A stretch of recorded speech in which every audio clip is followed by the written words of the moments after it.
Bonjour tout le monde. Donc aujourd'hui, je voulais vous parler d'un autre livre que j'ai lu, de Jean Descartes, que j'aime énormément. C'est un historien. D'ailleurs, j'ai d'autres livres de lui à lire. Donc, c'est Nicolas II et Alexandra de Russie, une tragédie impériale des éditions Perrin. Et j'ai adoré, forcément.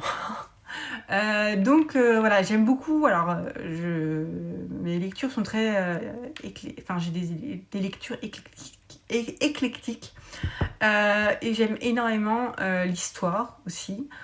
Comprendre pourquoi les choses se sont passées d'une certaine manière. Que ce soit les histoires de famille impériale.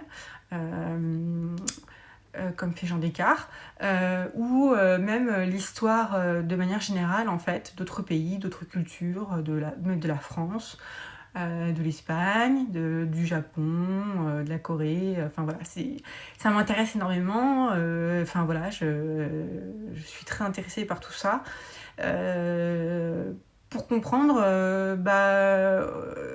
pourquoi on en est arrivé, où on en est arrivé, parce que l'histoire n'est pas simple, l'histoire est complexe. Et avec ce livre, encore plus, Jean Descartes nous plonge. Alors, il nous plonge vraiment il commence vraiment par le début, hein, par cette famille, en fait, de Nicolas II. Et en fait, de la famille Romanov, hein, et il nous explique en fait comment on en est arrivé à ces tragédies en fait.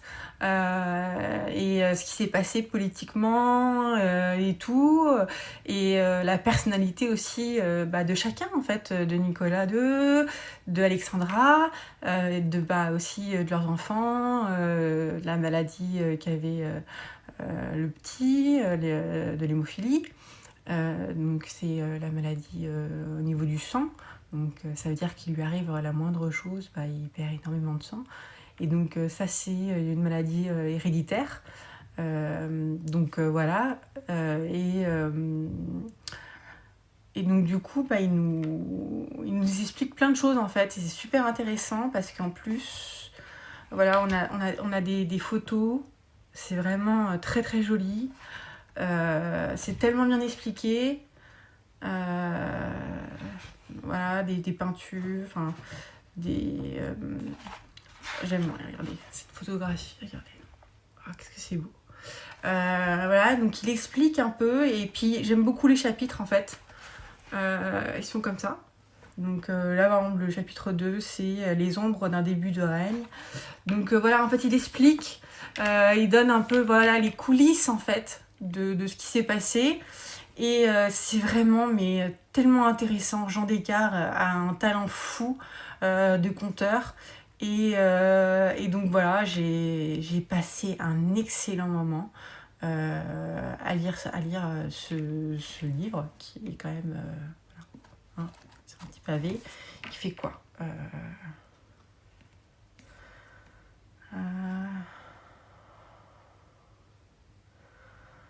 il fait à peu près 450, 450 pages.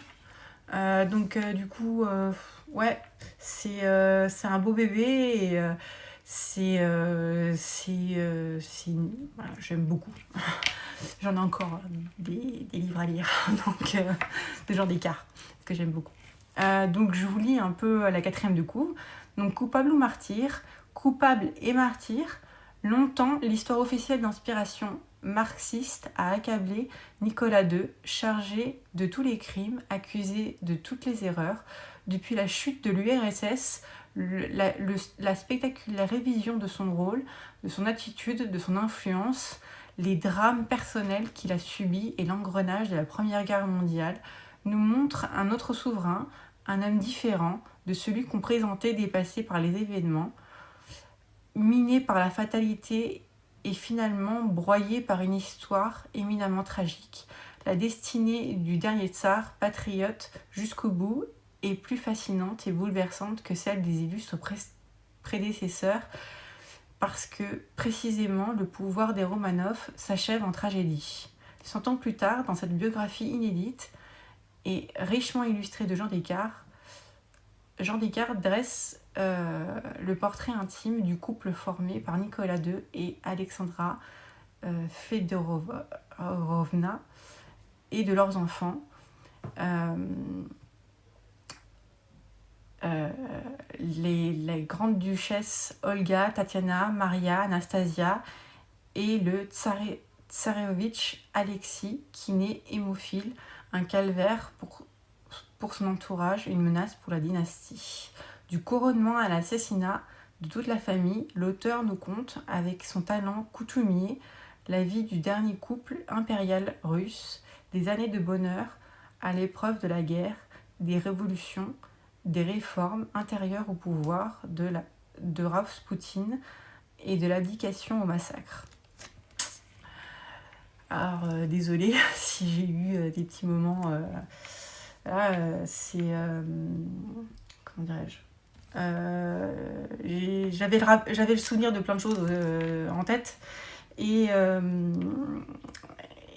c'est vrai que c'est tragique. C'est vraiment tragique mais c'est passionnant. Mais c'est vraiment passionnant. C'est un livre passionnant. Donc pour ceux qui aiment l'histoire, pour ceux qui aiment, voilà, je vous le conseille vivement. En plus, c'est vraiment un très beau livre avec des photos intimes. Encore une fois, voilà. C'est voilà quoi. C'est l'humain est complexe. Voilà, l'être humain est complexe et parfois n'est pas fait pour la destinée à laquelle on veut l'imposer. Et donc ça joue sur plein de choses en fait. Et voilà, l'histoire est très complexe. N'est pas linéaire comme on peut le penser. Donc voilà, sur ce, écoutez, je vous laisse. Et je vous souhaite de bonnes lectures. Et je vous dis à bientôt. Bye bye!